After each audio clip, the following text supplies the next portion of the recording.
ಬಲಭರ್ಮ, ಅವನು ಜಟ್ಟಿಗಳ ಯಮ. ಅದಕ್ಕೆ ಅವನ ಬಳಿ ಕುಸ್ತಿ.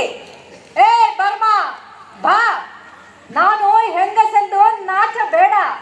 ಕುಸ್ತಿ ಒಂದೇ ತಾನೆ, ದಾವು ಪೇಚುಗಳು ಒಂದೇ ತಾನೆ. ಏ ಇಳಿ ಕಾಣಕ್ಕೆ. ಬಾ. ಏನಿದು ಹರಿಯಪ್ಪ, ಏನು ಮಾಡ್ತಿದ್ದಿ?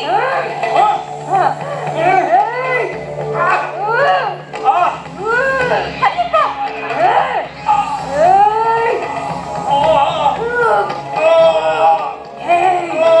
20 ವರ್ಷಗಳ ಹಿಂದೆ ನಮ್ಮಪ್ಪ ಜಟ್ಟಿ ರಣವೀರನನ್ನು ಕೊಂದ ದುಷ್ಟ. ಅದೇ ಪೇಜಿನಿಂದ ನಿನ್ನ ಕಥೆಯನ್ನು ಮುಗಿಸಿದ್ದೇನೆ. ಕೃಷ್ಣದೇವರಾಯ ಅಧಿಕಾರ ಅಚ್ಯುತ ಮತ್ತು ಅಳಿಯ ರಾಮರಾಯ ಅಧಿಕಾರ ವಿಕೇಂದ್ರೀಕರಿಸಿದರು. ಆದ್ರೆ ಅಳಿಯ ರಾಮರಾಯನ ಕಾಲಕ್ಕೆ ಯಾಕೆ ಅವನತಿ ಬಂತು? ಅವನ ತಮ್ಮ ಅಚ್ಯುತರಾಯ ಪಟ್ಟ ಇದ್ದ. ಈ ಅಳಿಯ ರಾಮರಾಯ ಎಲ್ಲಿಂದ ಬಂದ? ಅರವೀಡು ವಂಶದ ರಾಮರಾಯ ಕೃಷ್ಣದೇವರಾಯನ ಮಗಳ ಕೈ ಹಿಡಿದ ಮಹಾಸೇನಾನಿ. ಅಚ್ಯುತರಾಯನ ನಂತರ ಅವನ ತಮ್ಮನ ಮಗ ಸದಾಶಿವರಾಯನಿಗೆ ಪಟ್ಟ ಆಯಿತು. ಆಗ ಸದಾಶಿವರಾಯನ ಹೆಸರಿನಲ್ಲಿ ವೀರರಾಮರಾಯನೇ ಆಡಳಿತ ನಡೆಸಿದ. ರಾಮರಾಯನೇ ಸಾಮ್ರಾಜ್ಞ ಆಗಿದ್ದ. ರಾಮರಾಯ ಭಾರೀ ಎದೆಗಾರ, ಸಮರದಿ ರಿಪುಗಳ ಹಳಿದ ಧೀರ, ಸಮಬಲವಿಲ್ಲದ ವಿಜಯದ ಶೂರ, ಅಪಾಯದಂದ ಉದಾರ. ರಾಮರಾಯನ ಔದಾರ್ಯ ಏನೆಂದು ಹೇಳಲಯ್ಯ. ವಿಜಾಪುರದ ಶತ್ರು ರಾಜ ಅಲಿ ಆದಿಲ್ ಶಾನನ್ನು ದತ್ತು ಪುತ್ರನೆಂದು ಮರ್ಯಾದೆ ಮಾಡಿದ. ಗೋಲ್ಕೊಂಡ ರಾಜಪುತ್ರ ಇಬ್ರಾಹಿಂನನ್ನು ತನ್ನ ಆಸ್ಥಾನದಲ್ಲಿ ಇಟ್ಟುಕೊಂಡು ಬಹಳ ವರ್ಷ ಸಾಗಿ ಅವನಿಗೆ ಗೋಲ್ಕೊಂಡದ ಪಟ್ಟ ಕೊಡಿಸಿದ. ರಾಜ್ಯದ ಸೇವೆ ಮಾಡಿದ ಅನೇಕ ನಿಷ್ಠ ಸೇವಕರನ್ನು ಮನಬಂದಂತೆ ದೂರ ಮಾಡಿದ. ಶತ್ರುಪಾಯದಿಂದ ಬಂದವರಿಗೆಲ್ಲ ನಿಷ್ಠರೆಂದು ನಂಬಿ ಅಧಿಕಾರ ಕೊಟ್ಟ ಪರಮ ಔದಾರ್ಯ ತೋರಿದ.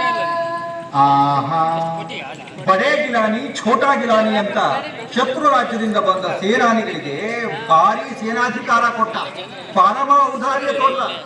ಕೃಷ್ಣರಾಯನ ಕಾಲದಿಂದ ಸಾಗಿ ಬಂದ ವಿಜಯಗಳ ಸಾಲು ನೆರೆಯ ರಾಜರ ಹೊಟ್ಟೆ ಕಿಚ್ಚನ್ನು ಹೆಚ್ಚಿಸಿತು.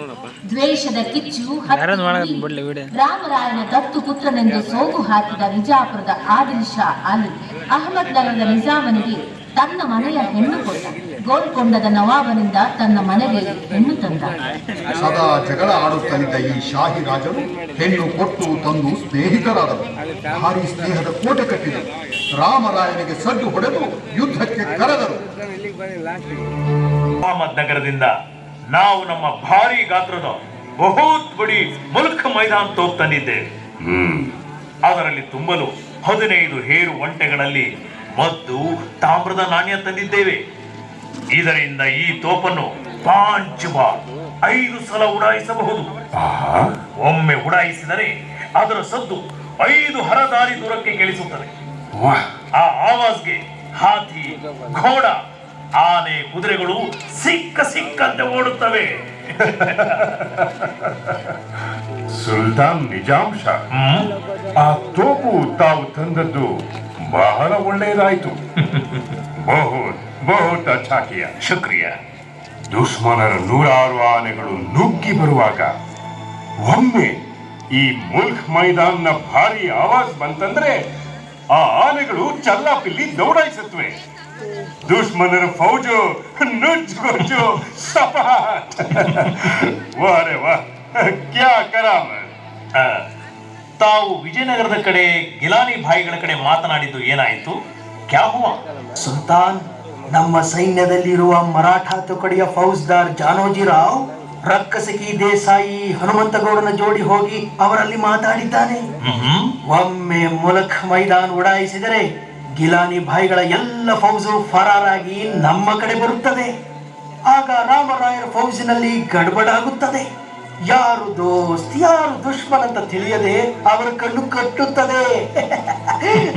ದೇಖೋ ಮಜಾ.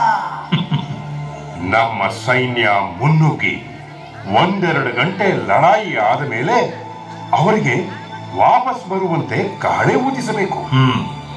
ನಮ್ಮ ಫೌಜ್ ಪರಾರಾಗುತ್ತದೆ ಅಂತ ಅವರು ತಿಳಿದು ಮುಂದೆ ದೌಡಾಯಿಸಿ ಬರ್ತಾರೆ. ಅವರು ಹತ್ತಿರ ಬಂದಾಗ ತೋಪು ಹಾರಿಸಬೇಕು. ಸರಿಯಾದ ಕರ. ಆದರೆ ಗಿಲಾನಿಗಳು ತಿರುಗುತ್ತಾರೆಯೇ? 2 लाख 2 ಲಕ್ಷ ಮೊಹರ್ ಕೊಡುವುದಾಗಿ ಹೇಳಿದ್ದೇವೆ. ಓಹೋ, 10,000 ದೇ ದಿಯಾ. ಆಗಲೇ 10,000 ಕೊಟ್ಟಾಗಿದೆ.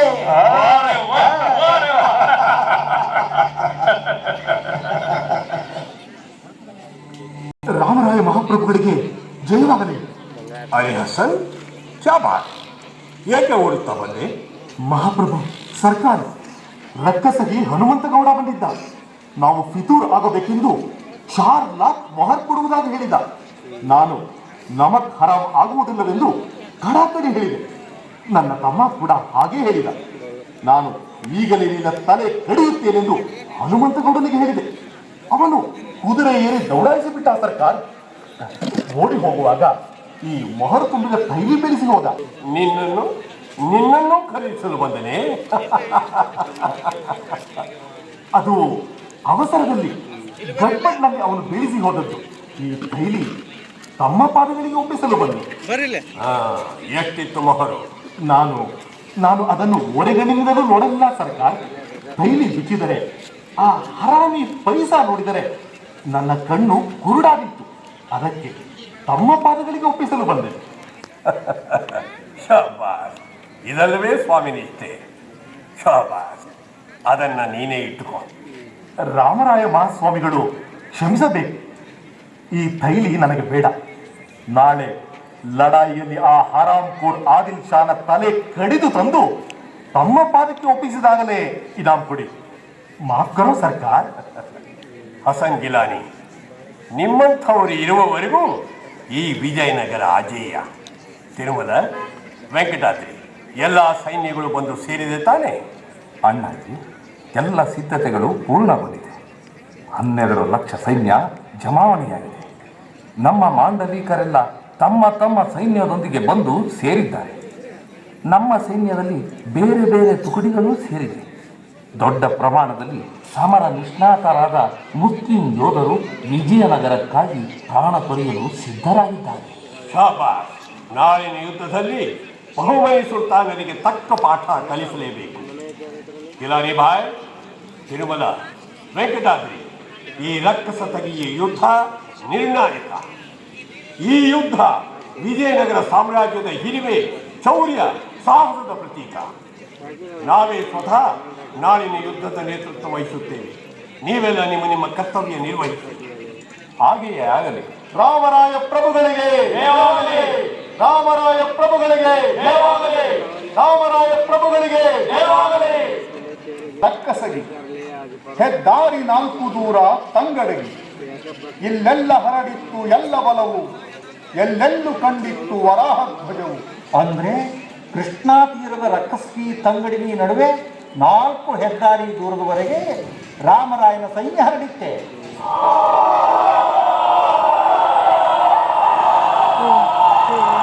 ಇಷ್ಟು ಸೈನ್ಯ ಇದ್ದು ಯಾಕೆ ಗೊತ್ತಾ? ಕನ್ನಡಿಗರ ಅತಿಯಾದ ಔದಾರ್ಯ, ಇನ್ನಾರಿಗೂ ಇಲ್ಲದಂಥ ಅತಿ ಧೈರ್ಯ. ಕೂದಲು ಹಣ್ಣು ಹಣ್ಣಾಗಿತ್ತು, ಮಂದ ಮಂದ ಕಣ್ಣಾಗಿತ್ತು. ಪಲ್ಲಕ್ಕಿ ಏರಿ ತಾನೇ ಸೇನಾನಿ ಎಂದು ಹೊರಟ ರಾಮರಾಯ. ಆಯಿತು ಶತ್ರುಗಳ ತೋಪುಗಳಿಂದ ಭಾರೀ ಅಪಾಯ.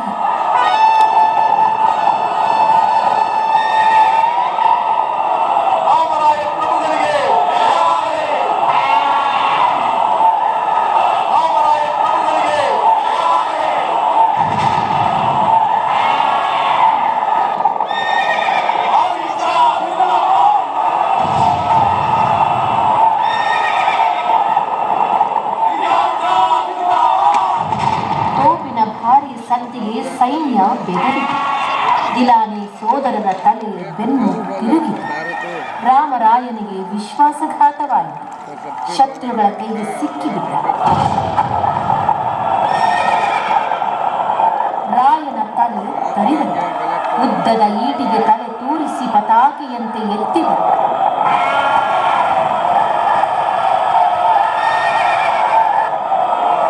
ಸೇನಾನಿ ಸತ್ತ ಸತ್ತನೆಂದು ಸೇನೆಯೆಲ್ಲ ಚದುರಿ ಓಡಿ ಹೋಯಿತು. ಕಳದಿತು ರಾಮರಾಯನ ತಲೆ ಕಳಚಿ ಬಿತ್ತು ವಿಜಯನಗರದ ಕಳೆ, ವಿಜಯನಗರದ ಕಳೆ.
ಅಂದರೆ ಆ ಕಾಲದ ಜಗತ್ತಿನ ದೊಡ್ಡ ನಗರಗಳಲ್ಲಿ ಒಂದೆನಿಸಿದ ರಾಜಧಾನಿ ಈ ಗತಿ ಬಂತು. ಧರ್ಮ ಕಲೆ ಕಂಗೆಟ್ಟವೆ. ಕನ್ನಡಿಗರ ಹೆಮ್ಮೆಯ ಸಂಸ್ಕೃತಿ ನಾಮಾವಶೇಷವಾಯಿತು. ಸಂಸ್ಕೃತಿಗೆ ಅಳಿವಿಲ್ಲ. ಮುಂದೆ ಬಂದ ಕೆಳದಿ, ಚಿತ್ರದುರ್ಗ, ಮೈಸೂರು, ತಂಜಾವೂರು, ಮಧುರೆ ಈ ಎಲ್ಲ ವಿಜಯನಗರದ ಪಾಳೆಗಾರರು ಅದೇ ಸಂಸ್ಕೃತಿ ಉಳಿಸಿ ಬೆಳೆಸಿದರು. ಮೈಸೂರಲ್ಲಿ ದಸರೆ, ಕಲೆ, ಸಂಗೀತ, ಸಾಹಿತ್ಯ ಬೆಳೆಯಲಿಲ್ಲವೇ? ಕರ್ನಾಟಕ ಸಂಗೀತ ದಕ್ಷಿಣದಲ್ಲೆಲ್ಲ ಹರಡಿ ದಕ್ಷಿಣಾದಿ ಸಂಗೀತ ಅನಿಸಲಿಲ್ಲವೇ? ಧರ್ಮ ಸಾಹಿತ್ಯದಲ್ಲಿ ವಿಜಯನಗರ ಬಿತ್ತಿದ ಬೀಜಗಳು ಎಲ್ಲೆಡೆ ಹೆಮ್ಮರವಾಗಲಿಲ್ಲವೇ? ಆಲೂರು ವೆಂಕಟರಾಯರಿಗೆ ಹಾಡು ಹಂಪೆಯೇ ಕರ್ನಾಟಕ ಗತವೈಭವ ರಚಿಸಲು ಪ್ರೇರೇಪಿಸಲಿಲ್ಲವೇ? ಹಿಂದಿನ ಬೇರು ಮುಂದಿನ ಚಿಗುರು. ಹಿಂದಿನ ದಾರಿ ನೆನೆಸಿ ಮುಂದೆ ಅಡಿಯಿಡೋಣ. ಮತ್ತೆ ಎಡಬದೆ ಐಕ್ಯದಿಂದ ದೇಶ ಕಟ್ಟೋಣ.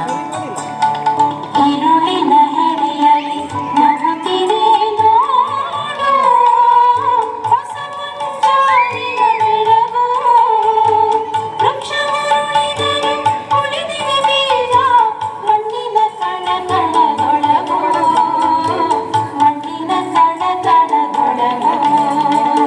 ഇരുളിನ ಹೆಡೆಯಲ್ಲಿ ನಗುತ್ತಿದೆ ನೋಡು, ಹೊಸ ಮುಂಜಾವಿನ ಬೆಳಗು, ವೃಕ್ಷ ಉರುಳಿದರು ಉಳಿದಿವೆ ಬೀಜ, ಮಣ್ಣಿನ ಕಣಕಣದೊಳಗು, ಮಣ್ಣಿನ ಕಣಕಣದೊಳಗು. ഇരുളിನ ಹೆಡೆಯಲ್ಲಿ ನಗುತ್ತಿದೆ ನೋಡು, ಠಠಠಠ